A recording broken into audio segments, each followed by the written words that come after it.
Happy holidays and Merry Christmas season to you all out there. We're back for another seasonal Christmas Carol reaction. And we're going to listen to another one from the Vienna Boys Choir. And in that regard, I wanted to wish a special happy holidays to my dearest friend in Austria, Michaela. And we are going to listen to their performance of the First Noel. Now, I don't have the CD anymore, and I've talked about this, I think, the last couple years. But the Vienna Boys Choir Little Drummer Boy CD is one that goes back to my youth. It's one that I remember listening to, certainly like as a teenager for whatever reason. I feel like that's the era I remember making sure to listen to it every year. And of course, the Vienna Boys Choir is world famous for their excellent vocal performances, and I think this is another example. It's another lovely carol with a relatively simple melody, but one that just hits the perfect emotional and seasonal feeling. So yeah, I think it's a lovely carol and it's a great performance. Let's give it a listen. This is from the Vienna Boys Choir and their Little Drummer Boy holiday album and their performance of the First Noel.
Lovely. And it's interesting, I didn't remember this going into it, but yes, it is the carol everyone knows, but there's a couple moments where I think they do things which are less common in the performance of this carol. Number one, there's a line in, I guess you'd call them the verses, where melodically they go very high, they flare up very high, and then go back to what I would consider the more regular melodic line. And then in the end of the chorus, it's like they do a round. It's like a group of singers starts the final line of the chorus, and then a moment later another group starts the line of the chorus, and then another group starts the line of the chorus. So the final line of the chorus sort of, it goes in a round rather than like all in unison.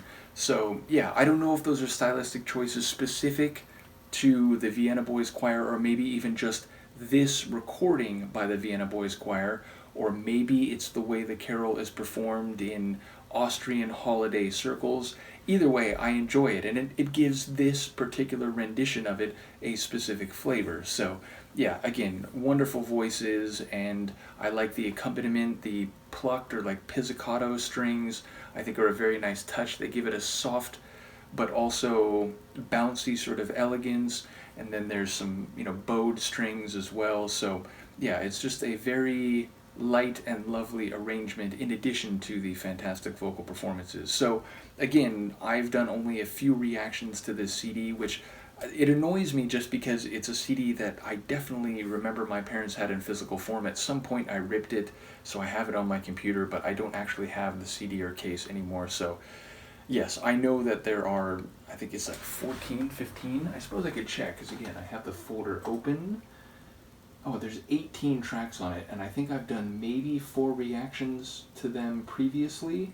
Maybe just 3. I think just 3. So this will be the 4th one, meaning, we've done less than a quarter of the performances on this CD. And a number of them I think are like Austrian or like German carols specifically. So I'll look forward to those, especially. I know I did Still, Still, Still.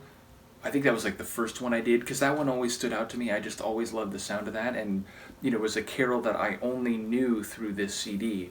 And so I'm looking forward to going through some more of those, because they'll be a bit outside, let's say, the standard English Christmas carol repertoire, but I think they are lovely performances, and I will look forward to any insights about, the provenance of those carols and so on. But yes, I think it's a great performance. Let me know what you think. Happy holidays, and I will see you for the next one. Peace.